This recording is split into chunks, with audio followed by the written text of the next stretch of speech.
দুনিয়ার সবথেকে সহজ পদ্ধতিতে পিঠে তৈরির রেসিপি। এর থেকে সহজ পিঠে আর কোথাও পাবেন না। মাত্র 1 সেকেন্ডে একটি করে পিঠে এইভাবে বানিয়ে ফেলতে পারবেন। নরম তুলতুলে দুধে ভেজা এই পিঠেগুলো কিন্তু স্বাদও অসাধারণ।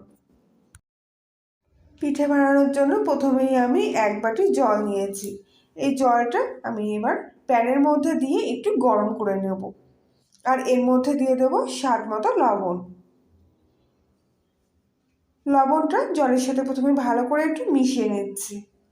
জলটা খুব ভালোভাবে ফুটে উঠলে এর মধ্যে দিয়ে দেবো 1/2 বাটি মতো সুজি। 1 বাটি জলের মধ্যে 1/2 বাটি সুজি খুব ভালোভাবে মিশিয়ে নেব। আর গ্যাসের ফ্লেমটা এবার একদম সিম আঁচে করে সুজিটা এখানে সেদ্ধ করে নেব।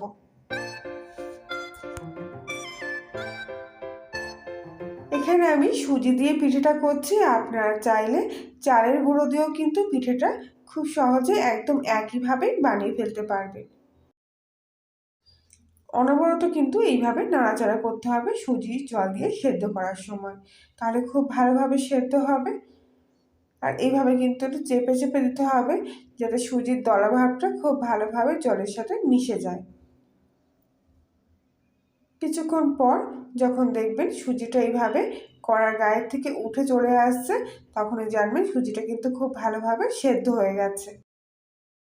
সেদ্ধ করা সুজিটা অন্য একটা পাত্রের মধ্যে ঢেলে নিলাম। আর এর মধ্যে দিয়ে দিলাম 2 চামচ মতো ময়দা। সুজিটা কিন্তু হালকা গরম থাকা অবস্থায় ময়দাটা এর সাথে মিশিয়ে ভালো করে মাখতে হবে।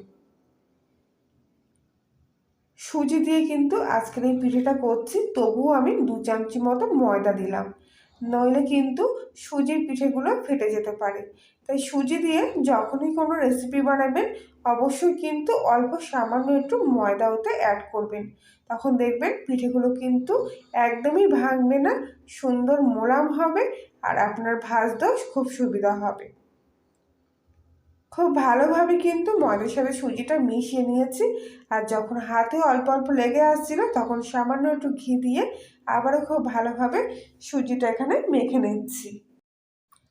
যত ভালো এই ডোটা তৈরি হবে ততই কিন্তু পিঠেগুলো সুন্দর নরম হবে। দেখুন সুজির ডোটা কিন্তু ঠিক এরকম হয়েছে। সম্পূর্ণ সুজিটা আমি এক জায়গায় করে নিয়ে এসে একটা বল মতো করে নিলাম। আর ঠিক এরকম নরম হয়েছে। এইবারে এই সুজির ডোটা হাতের সাহায্যে একটু লম্বা শেপ দিয়ে নেব। ছোট ছোট লেচি করে নেব এর থেকে। আপনারা যেরকম সাইজের পিঠে খেতে পছন্দ করবেন ঠিক সেরকম সাইজের লেচি নেবেন। আমি এখানে ছোট ছোট কয়েকটা লেচি করে নিয়েছি। আর লেচিগুলো এবারে এরকমভাবে গোল গোল মসৃণ বলের মতো করে নিচ্ছি। প্রত্যেক কটা লেচি এখানে আমার বলের মতো করে নেওয়া হয়ে গেছে। এবারে এখানে আমি একটা ছোট নেট নিয়ে নিয়েছি। এই নেটগুলো আপনারা যে কোনো ফলের দোকানে কিন্তু পেয়ে যাবেন। এর মধ্যে করে কমলা লেবু থাকে, নাশপাতি থাকে, এই ছোট ছোট নেটগুলো। তো এই নেটগুলো কিন্তু বাড়ি এনে আমরা ফেলে দেই, কিন্তু এই নেটগুলো কত কাজের দেখুন। এই নেটের মধ্যে একটা করে বল আমি দিয়ে দিলাম। আর ঠিক এইভাবে কিন্তু নেটটা টেনে নিয়ে আসলাম হাতের মাঝখানে বলটা রেখে। আর কত সুন্দর দেখুন পিঠের ডিজাইনটা হয়ে গেল। চোখের পলক ফেলতে না ফেলতেই কিন্তু এত সুন্দর একটা ডিজাইনের পিঠে আপনারা খুব সহজেই তৈরি করে ফেলতে পারবেন, শুধুমাত্র একটা নেটের সাহায্যে। আবারও একটা পিঠে আমি তৈরি করে দেখাচ্ছি। ঠিক এই যে মুখের দিকে ছোট ছোট কিন্তু জাল থাকে, আর ঠিক সেই অংশ দিয়ে কিন্তু আমি পিঠের ডোটা এখান থেকে বের করে নিচ্ছি। একদম ঠিক মুখের দিক থেকে আমি বের করে নিচ্ছি। দেখুন কত সুন্দর ডিজাইনটা তৈরি হয়ে গেল। আর ঠিক কিন্তু 2 আঙুলের মাঝখানে ডোটা রাখবেন। আর জালটা একদম সরু করে নিয়ে আসতে হবে, একদম চেপে কিন্তু বের করে নিয়ে আসতে হবে।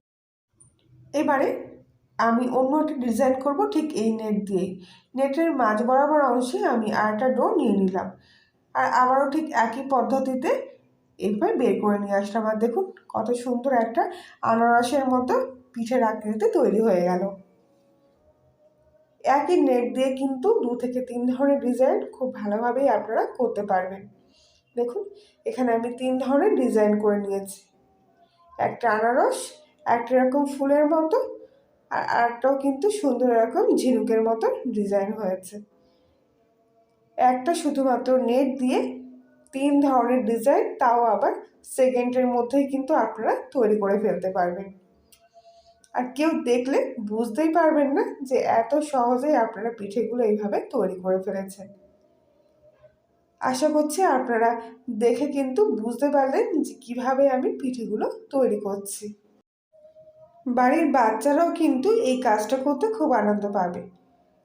একবার দেখে নিলে যে কেউ কিন্তু এই পিঠেগুলো একেবারে চোখ বন্ধ করে নিমেষের মধ্যে করে ফেলতে পারবে। আর ডিজাইনগুলো কিন্তু একেবারে নিখুঁত হচ্ছে, পুরো এত সুন্দরভাবে উঠে আসছে পিঠেগুলো যে দেখলেই কিন্তু যে কেউ অবাক হয়ে যাবে। আর প্রত্যেকটা পিঠে আমি এখানে বানিয়ে নিয়েছি।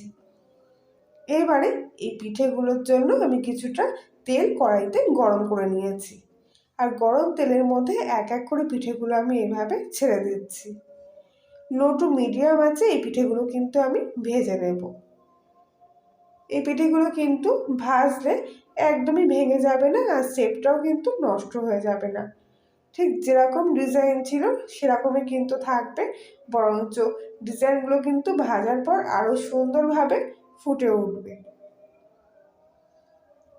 প্রত্যেক কটা পিঠে এখানে আমি ভেজে নিয়েছি, আর দেখুন কত সুন্দর কালার হয়েছে, আর ডিজাইনগুলো কিন্তু দারুণ সুন্দর ফুটে উঠেছে। বাকি পিঠেগুলো আমি ঠিক একইভাবে কিন্তু ভেজে লাল করে তুলে নিয়েছি। এই পিঠেগুলো আবার আমি একটা অন্য পাত্রের মধ্যে কিছুক্ষণের জন্য ঢেলে রাখছি, আর ততক্ষণে কিছুটা দুধ খুব ভালোভাবে গরম করে একটু ফুটিয়ে নিচ্ছি। আশা করছি আজকের রেসিপিটি আপনাদের কাছে ভালো লেগেছে, আর ভালো লেগে থাকলে প্লিজ অন্যদের সাথে শেয়ার করবেন। দুধটা কিন্তু অনেকটাই ঘন হয়ে এসছে। এবার আমি এর মধ্যে দিয়ে দেব হাফ বাটি পরিমাণ মতো চিনি। এখানে মিষ্টিটা আপনারা আপনাদের স্বাদ অনুযায়ী দেবেন। চিনিটা খুব ভালোভাবে দুধের সাথে মিশিয়ে কিছুক্ষণ জাল দিয়ে নেব। এখানে আমি পিঠেটা দুধের সাথে ফুটিয়ে নিয়েছি, আপনারা চাইলে চিনি শিরাতেও কিন্তু এই পিঠেগুলো ভালোভাবে ফুটিয়ে নিতে পারেন। এবারে একটা গোটা এলাচ ফাটিয়ে এর মধ্যে দিয়ে দিচ্ছি, যাতে পিঠেটার গন্ধটা আরও সুন্দর আসে। দুধটা কিন্তু আগে থাক থেকে অনেকটাই প্রায় ঘন হয়ে আসছে। এবারে এর মধ্যে আমি দিয়ে দেবো আগে থাক থেকে ভেজে রাখা পিঠেগুলো। প্রত্যেক কটা পিঠেই আমি দুধের মধ্যে এই একইভাবে দিয়ে দিচ্ছি। খুব ভালোভাবে নেড়ে চেড়ে পিঠেগুলো উল্টে পাল্টে দেবো দুধের মধ্যে।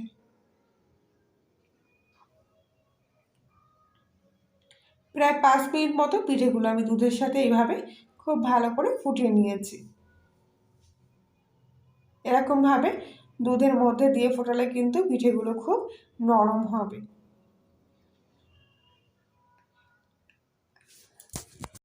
এবার আমি গ্যাসটা অফ করে দেব, আর কিছুক্ষণের জন্য পিঠেগুলো ঢাকা দিয়ে রাখবো। ঠিক 10 মিনিট পর আমি ঢাকনাটা খুললাম, আর দেখুন পিঠেগুলো কতটা সুন্দর হয়েছে। আবার একটু ভালো করে নাড়িয়ে চাড়িয়ে নেব, আর এরপর এক এক করে পিঠেগুলো কিন্তু আমি বাটির থেকে তুলে নিচ্ছি।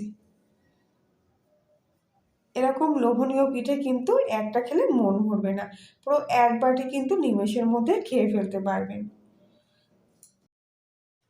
দুধে ভেজা এই পিঠেগুলো কিন্তু এতটাই নরম হয়েছে, আমি ভেঙে দেখাচ্ছি একটা পিঠে আপনাদেরকে, আপনারা দেখলেই বুঝতে পারবেন। আর কল্যাণের রান্নাঘরে আপনি যদি আজকে নতুন সদস্য হয়ে থাকেন তাহলে প্লিজ চ্যানেলটি সাবস্ক্রাইব করে পাশে থাকবেন, আর ভিডিওটিতে লাইক এবং কমেন্ট করবেন। আজকের মতো এই পর্যন্তই, আবার দেখা হচ্ছে অন্য একদিন, আর ততক্ষণ সবাই ভালো থাকবেন।